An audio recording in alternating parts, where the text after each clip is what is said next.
Bismillah ar-Rahman ar-Rahim. Assalamu alaikum and welcome everyone. I'm Dr. Magda Mustafa Sadiq, Associate Professor of Economics at the Faculty of Administrative Science, National University, Sudan. Today, we will begin our journey into the fascinating world of microeconomics. By the end of this lecture, you will understand what microeconomics is, why it is important, and the fundamental concepts that form the basis of analysis. Let me start by defining what is microeconomics. Microeconomics is one of the two major branches of economics. While macroeconomics studies the economy as a whole, microeconomics focuses on individual decision makers. Throughout this course, we will study how consumers, households, workers, and firms make decisions and interact in different markets. Understanding these decisions helps explain how prices are determined, how businesses operate, and how scarce resources are allocated efficiently. So, what is microeconomics? So, what exactly is microeconomics? Microeconomics is a branch of economics that studies the behavior and decision-making of individual consumers, households, workers, and firms. So it examines how these individuals interact in markets to determine the prices and quantities of goods and services. One important idea in economics is that resources are limited, while human wants are unlimited. Because of this scarcity, every consumer and every producer must make choices. Microeconomics studies these choices and explains why people behave the way they do in economic situations. In simple words, microeconomics is a study of individual economic units and how they allocate scarce resources for production, consumption, and exchange. Let us shift to the key questions addressed by microeconomics, where microeconomics attempts to answer several important questions. For example, what determines the price of a product? Why do consumers buy less of product when its price increases? How do firms decide the quantity they should produce? How are wages, profits, and incomes determined? Why do some markets perform efficiently while others fail? These questions are very important, not only for economists, but also for business managers, policymakers, and consumers.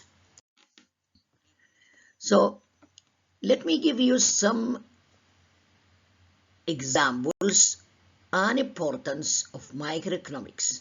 Let us consider a simple example. Suppose the price of coffee increases. Many consumers may decide to buy less coffee and instead they purchase tea because tea has become relatively cheaper. At the same time, coffee producers may increase production because higher prices make coffee production more profitable. Eventually, the interaction between consumers and producers determines a new market price and a new quantity of coffee sold. This simple example demonstrates how markets work through the forces of demand and supply. So why is microeconomics important? Microeconomics help us understand consumer behavior. It explains how business make production decisions. It helps determine prices in competitive markets. It promotes efficient allocation of scarce resources. It assists governments in designing better economic decisions. Finally, it helps businesses improve their decision making and competitiveness. Let me come to the main concepts of microeconomics starting from this slide. Now let us discuss the first two concepts in microeconomics. The first is consumer choice. Consumers have limited incomes but unlimited wants. Since they cannot buy everything they desire, they must choose how to spend their income to obtain the greatest possible satisfaction. This leads us to the concept of utility. Utility simply means the satisfaction or happiness that consumers receive from consuming goods and services. Economists assume that consumers try to maximize their utility while staying within their budget constraints.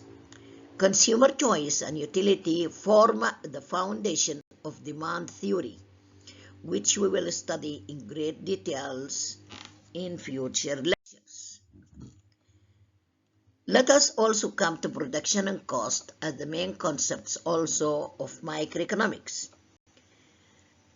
The next concept is production. Production is a process of combining resources such as labor, capital, land, and entrepreneurship to produce goods and services. However, production always involves cost. There are several types of production cost. The first is fixed cost, which remain constant regardless of the level of production, such as rent. The second is variable cost, which change as production changes, such as raw materials and wages. Adding fixed and variable cost give us total cost. We have also average cost, which represent the cost per unit of output. We have marginal cost, which measures the additional cost of producing one more unit. Understanding these costs help firms make efficient production decisions. We have also revenue and profit and market structures as main concepts of microeconomics. Another important concept is revenue. Total revenue is calculated by multiplying the selling price by the quantity sold. Profit is obtained by subtracting total cost from total revenue. So every business aims to maximize profit while minimizing cost. Microeconomics also studies different market structures. These include perfect competition, where many firms sell identical products. We have also monopoly, where a single firm dominates the market. Monopolistic competition, where many firms sell differentiated products. And oligopoly, where only a few large firms dominates the market. Each market structure influences prices, competition, and business strategies differently. Review and conclusion. Before we conclude, let us review what we have learned today.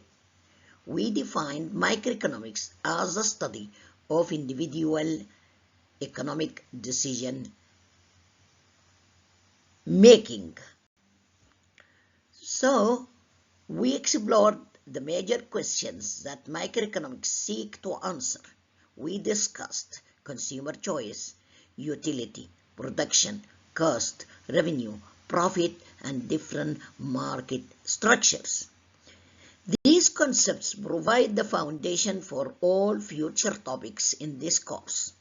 I encourage you to review today's lecture carefully and attempt the review questions at the end of the presentations. Thank you very much for your attention. In our next lecture, we will continue exploring microeconomics by studying different topics concerning microeconomics. I look forward to seeing you in the next class. Thank you and goodbye.